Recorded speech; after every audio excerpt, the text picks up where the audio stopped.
नमो नारायण। राधे राधे। श्रीमद् भगवद गीता के तृतीय अध्याय कर्मयोग के 8वें श्लोक में भगवान अर्जुन से कहते हैं कि हे अर्जुन, नियतं कुरु कर्म त्वं कर्म जायो ह्य कर्मणा शरीर यात्रापि च तेन प्रसिद्धेत कर्मणः। इसका अर्थ यह है कि हे अर्जुन, तो शास्त्र विधि से नियत किए हुए कर्तव्य कर्म कर, क्योंकि कर्म न करने की अपेक्षा कर्म करना श्रेष्ठ है तथा कर्म न करने से तेरा शरीर निर्वाह भी सिद्ध नहीं होगा। नियतम कुरु कर्मत्वम, शास्त्रों में विहित, अगर इसके भावार्थ को व्यापक रूप से समझा जाए तो समझ में आता है कि शास्त्रों में विहित तथा नियत दो प्रकार के कर्मों को करने की आज्ञा दी गई है।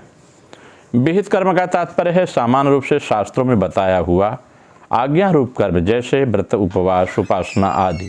इन विहित कर्मों को संपूर्ण रूप से करना एक व्यक्ति के लिए कठिन है, परंतु निषिद्ध कर्मों का त्याग करना सुगम है।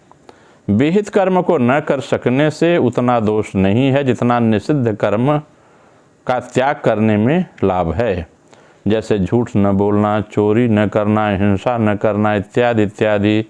निषिद्ध कर्मों का त्याग होने से विहित कर्म स्वतः होने लगता है। नियत कर्म का तात्पर्य है वर्ण, आश्रम, स्वभाव और परिस्थिति के अनुसार प्राप्त कर्तव्य कर्म, जैसे भोजन करना, व्यापार करना, मकान बनवाना, मार्ग भूले हुए व्यक्ति को रास्ता दिखाना, शिक्षा देना, ये सब नियत कर्म हैं। कर्मयोग की दृष्टि से जो वर्ण धर्मानुकूल शास्त्र विहित कर्तव्य कर्म प्राप्त हो जाए, वह चाहे घोर हो या सौम्य, नियत कर्म ही है।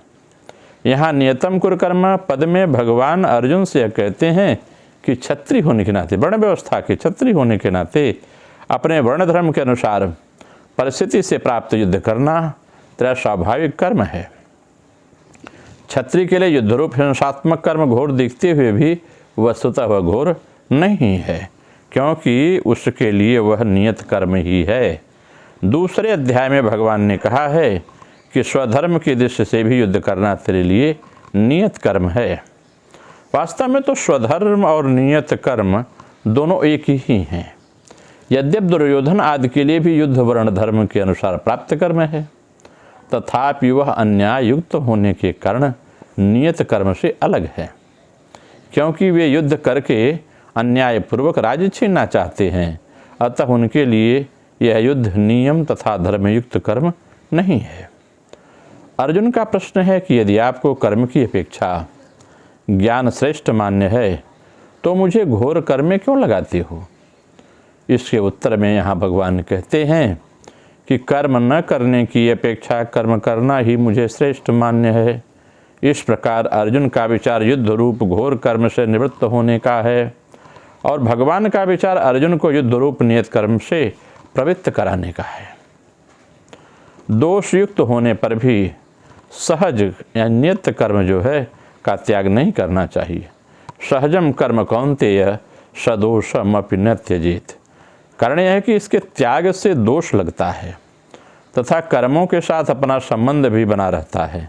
अतः कर्म का त्याग करने की अपेक्षा नियत कर्म करना ही श्रेष्ठ है।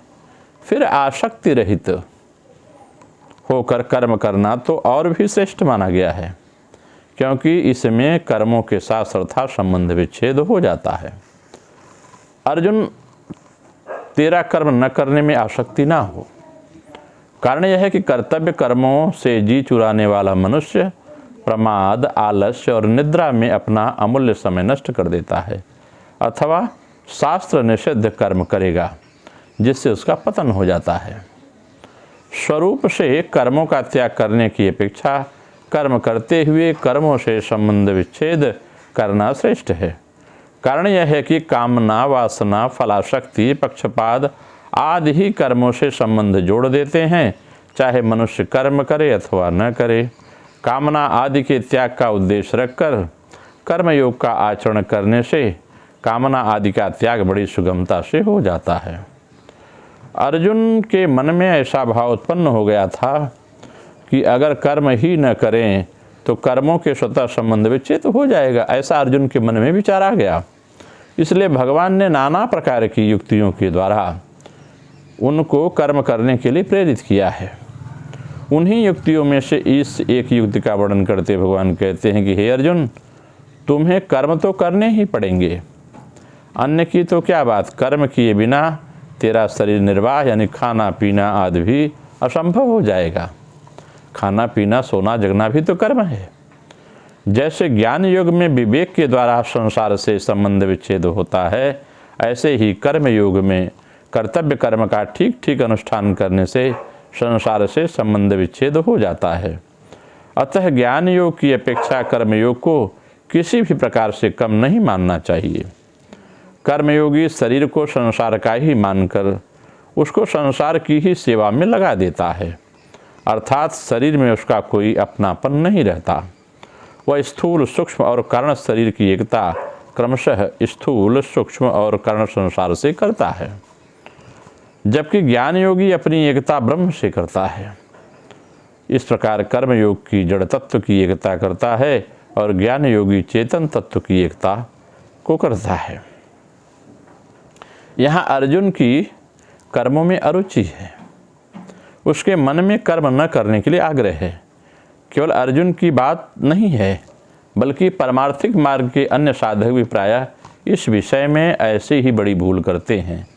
यद्यपि उनकी इच्छा साधन करने की रहती है और साधन करते भी हैं, फिर भी वे अपनी मनचाही परिस्थिति, अनुकूलता और सुख बुद्धि भी साथ में रखते हैं, जो उनके साधना में महान बाधक होती है।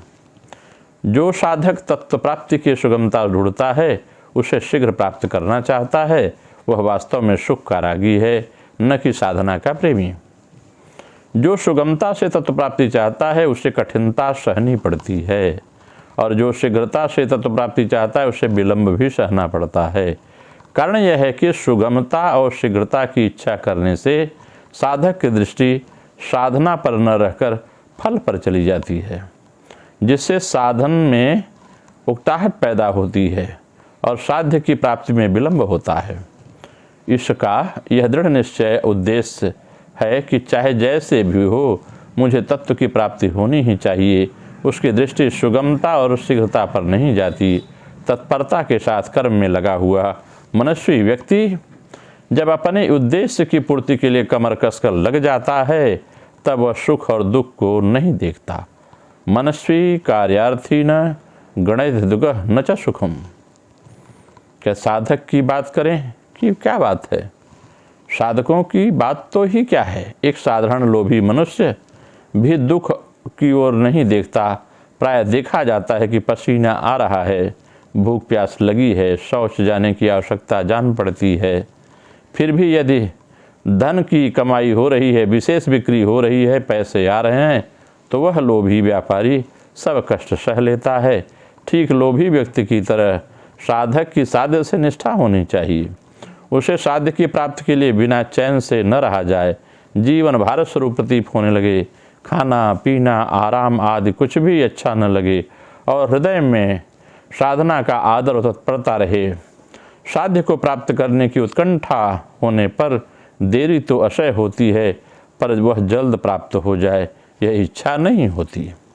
उत्कंठा दूसरी बात है, एवं शीघ्र मिलने की इच्छा दूसरी बात। आसक्ति पूर्वक साधना करने वाला साधक साधना में सुख भोग करता है और उसमें विलंब या बाधा लगने से उसे क्रोध आता है, एवं वह साधना में दोष दृष्टि करता है।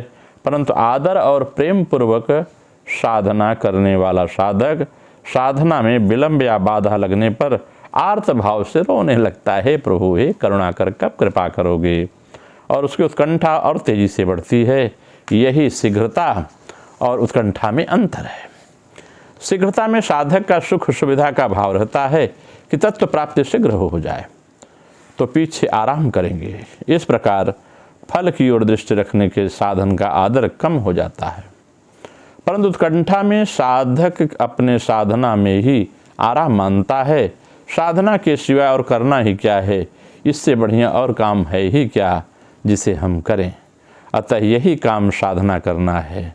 इसे सुगमता से हो या कठिनता से, शीघ्रता से हो या देरी से हो, इसलिए उसकी पूरी शक्ति साधना में लग जाती है। जिससे उसको शीघ्रता से तत्व की प्राप्ति हो जाती है।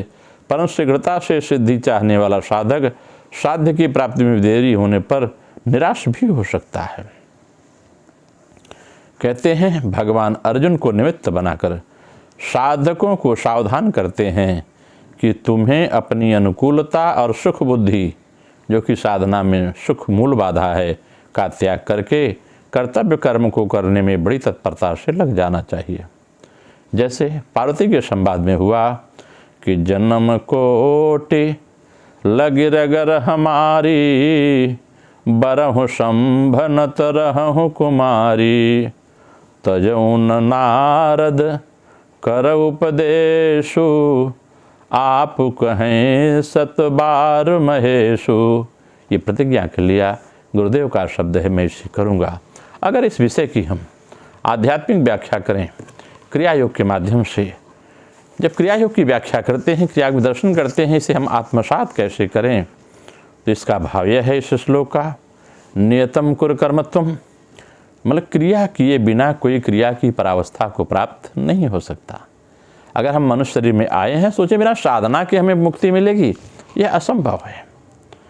अतः अकर्मा या त्यागी का स्वांग रचने से काम नहीं चलेगा। यदि कहते हो कि वेदांत आदि की शास्त्रों की आलोचना करके तुम पूर्व संस्कार को नष्ट कर डालोगे और उसमें स्थिरता प्राप्त करोगे, तो ऐसा सोचना भी मत, क्योंकि केवल ज्ञान की आलोचना के द्वारा पूर्व संस्कारों को नष्ट करना यह बड़ा कठिन है, इसमें बहुत समय लगेगा।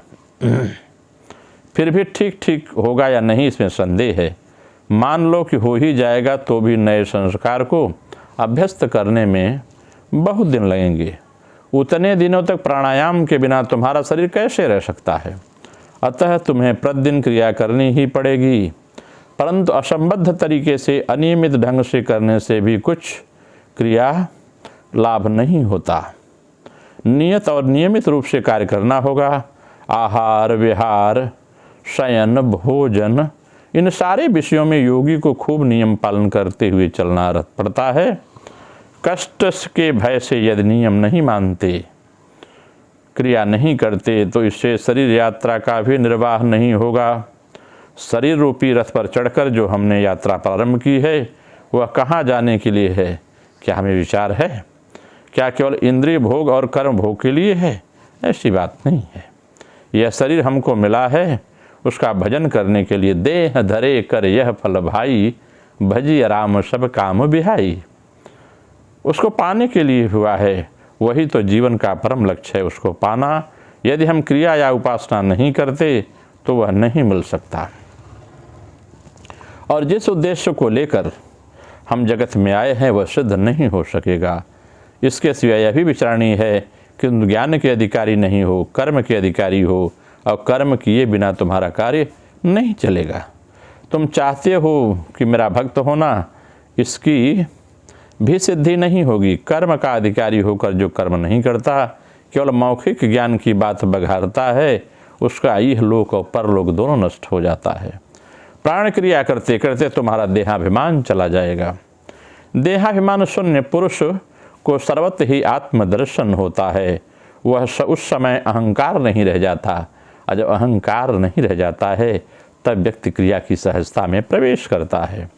उस समय जो तुम करोगे भगवत सेवा ही जान पड़ेगी। उस समय तुम्हारा निजी काम कुछ नहीं रह जाएगा। इस प्रकार चरम ज्ञान प्राप्त कर परम शक्ति को प्राप्त करोगे। इस प्रकार से इस पर चर्चा हुई। नमो नारायण। राधे राधे। आप सबका मंगल हो।